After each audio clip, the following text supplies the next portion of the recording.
Sprint kayak has been an Olympic discipline since 1936, with Australian paddlers having won 3 gold medals.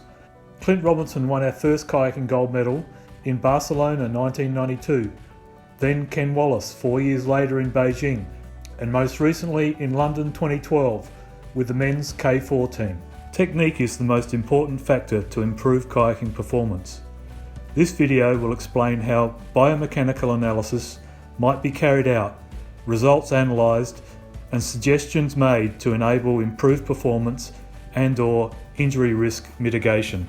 Biomechanical analysis for kayak sprint stroke dates back to the time of the 1980 Moscow Olympics, where Eastern European countries put great emphasis on proving their superiority. The comparatively crude recording instrumentation belies the facts that some of the methodologies and coaching methods are still used today. Kayaking is seen by the general public as an upper body sport, with movement in the sagittal plane.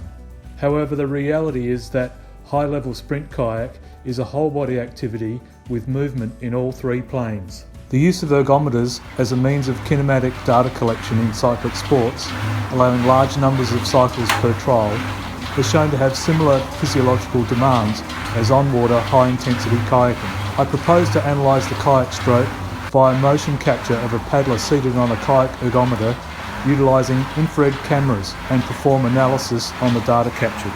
Although many think that the paddle slips through the water, it does in fact lock onto the water, with entry and exit being at the same point.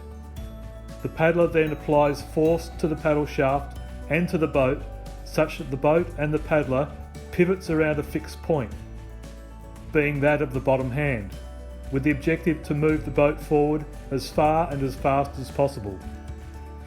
This concept is best understood if seen from the paddle blade's frame of reference, rather than that of the paddler.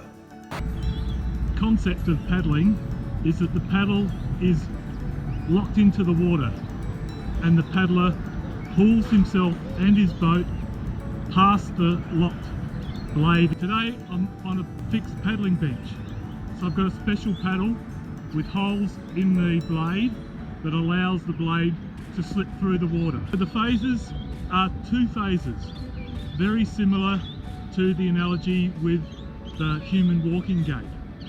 So the first phase is the water phase, and the second phase is the aerial phase. The water phase starts as soon as the blade tip hits the water and finishes when the blade leaves the water. The aerial phase starts immediately and continues until the start of the water phase on the other side. So the sub-phases are entry, where the blade goes into the water to reach full depth, and then the pull phase, as the paddler pulls himself past the blade, and the exit phase is when the blade leaves the water. So entry, pull, exit. The kayak ergo has become more popular in the general fitness area, in addition to its roots in the elite paddling fraternity. Therefore, the biomechanical analysis of the movement can stretch across the clinical, exercise and sport regimes. Accordingly, when designing a capture and analysis trial, the key variables chosen for measurement and analysis should be as wide-ranging as practical.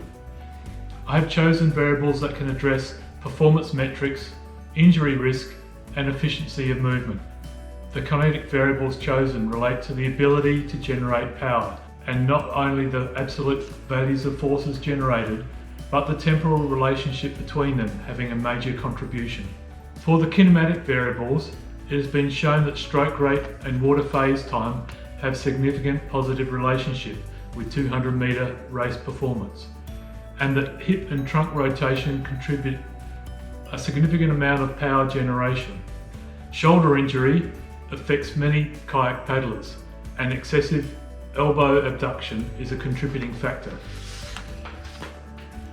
Similarly, wrist hyperextension during the aerial phase can lead to chronic wrist problems. Managing the kinetic chain to control posture during paddling enables efficient power generation, and in endurance events, unwanted movements and other inefficiencies lead to fatigue. I'll now take you through the process used for data capture, which is summarised on this slide. But I won't be doing a step-by-step explanation because the details are readily available on the Nexus online guide.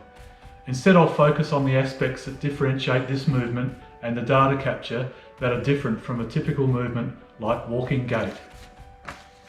The camera setup, like that shown here on a previous study, should capture all markers clearly throughout the movement cycle. The target volume should be calibrated before the ergometer is put in place. A volume of 3 meters by 3 meters by 2.5 meters high should be adequate. The volume origin should be placed directly on the ergometer frame and aligned with the frame in all 3 axes. An adapter bracket may be needed to be fabricated to ensure accuracy and repeatability. Markers. A number of marker sets were evaluated. However, none of them met the unique requirements of this study due to the specific variables to be evaluated and impracticalities of placing some markers when seated on the ergometer. A modified version of the Bjerkes et al. Marker set was chosen instead. Static and dynamic calibration should be done when seated on the ergo and by cycling through the movement. Dynamic capture. After a 5-minute warm-up, I propose a 1-minute effort at 90 strokes per minute, repeated 3 times with adequate rest in between. A camera frame rate of 100 Hz will provide 66 data points per stroke, which should be adequate. For the force transducers, a 500 Hz capture rate will be used. Finally, the data files should be saved for later analysis using Visual 3D. The next step is to convert the raw data into a format that enables easy analysis of the key variables to meet the aims of the study, whether they be performance enhancement, injury risk reduction, or identification and correction of imbalances. A software program like Visual 3D provides powerful tools to produce user-friendly outputs in the form of graphs and charts. Online tutorials instruct users how to perform each step of the process. Finally, graphs such as the ones shown here provide sufficient detail to enable coaches and researchers to draw conclusions and provide improvement suggestions and/or countermeasures for identified problems.